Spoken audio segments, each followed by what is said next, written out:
everybody, it's Roger and James here from the DisKingdom podcast. In this episode, we're going to be talking all about the Lego Super Marvel Heroes 2 Black Panther DLC level and characters that have just been added to the game.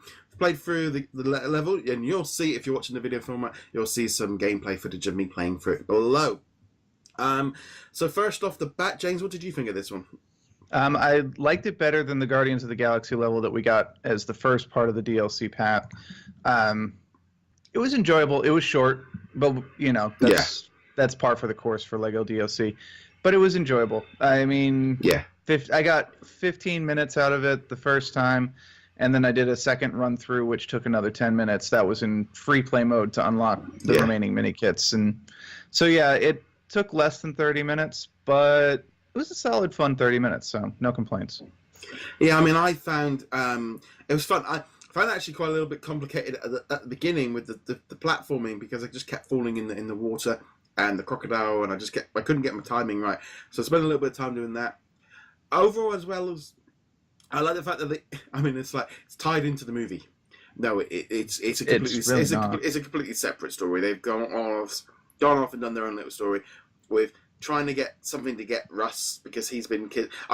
I kind of went, oh, now we're going to go get Russ. And then they go, and then we found him. It's like, okay, we're not even going to do that part of the story. So I thought that was great. The idea of having the rhinos and stuff, I thought that was a cool little way of sort of loosely tying it in, but without actually going into too much detail of. So there's no real spoilers or anything in here, but obviously we then get the pack as well with extra characters. And just as a whole, they're pretty fun. The only trouble for me is in the open world, I do tend to just like the flyers, and that's why I probably am not going to use these too much, because the world is so big, I need to be constantly flying around. But Black Panther and stuff is there's some great characters in there. I actually like the character of Shuri quite a bit. That's Black Panther's sister, of course.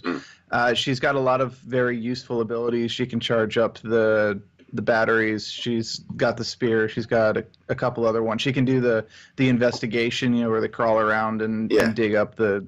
So she's got a lot of useful abilities. But again, like you said, she doesn't have the flying, which is a bit problematic. And they didn't give her a voice, which is also annoying. So no, I suppose it's because I only ever seem to be noticing really was Gwenpool. She was the only one really of. And her commentary over the top is really making this game so much more interesting.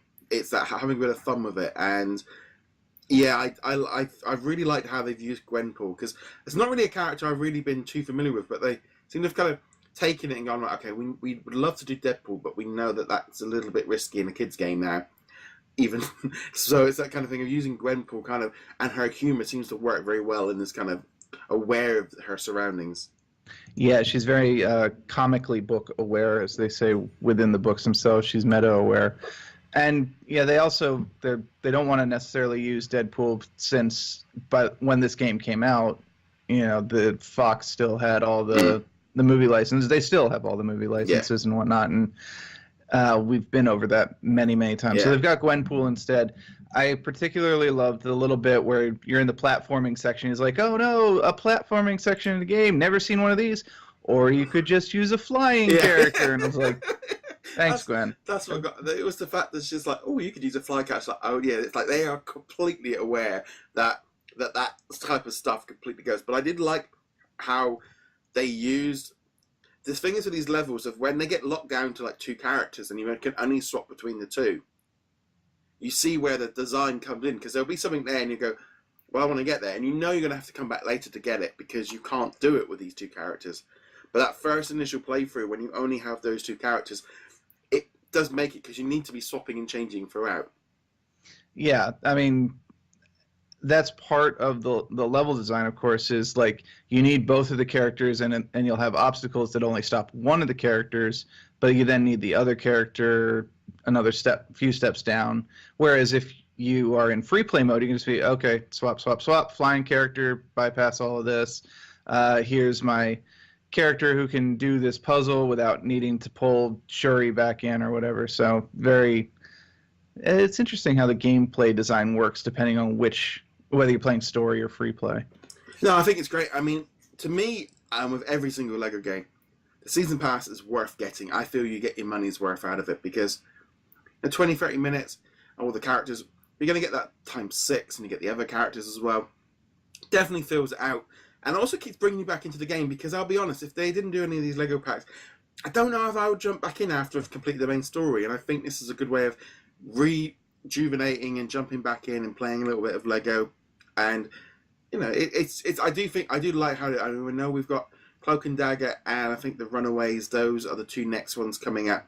The actual achievements went up on Steam, so we definitely know. I mean, I think they said it before, but we know that that's going to be coming pretty soon. It would make sense to probably to do Runaways next, because the TV show is the TV show on yet over there.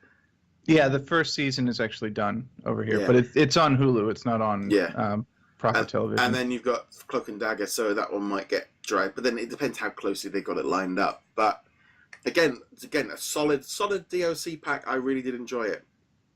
Yeah, no complaints at all. Good set of characters. I'm not sure why Ross is in there. But other than that, yeah, they need somebody. They need to put some characters, and they can. That's the cool thing with the Lego games, is they can put in hundreds of characters, and they can make no sense at all. And it's like, that's fine, because it doesn't look like it takes them very long to make some of these characters. Like, we've got 50 different.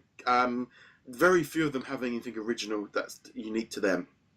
No, and the way they did this one, at least, they mark off every single character that you actually need just in that top row of characters, and then everything below that is for flavor. So yeah.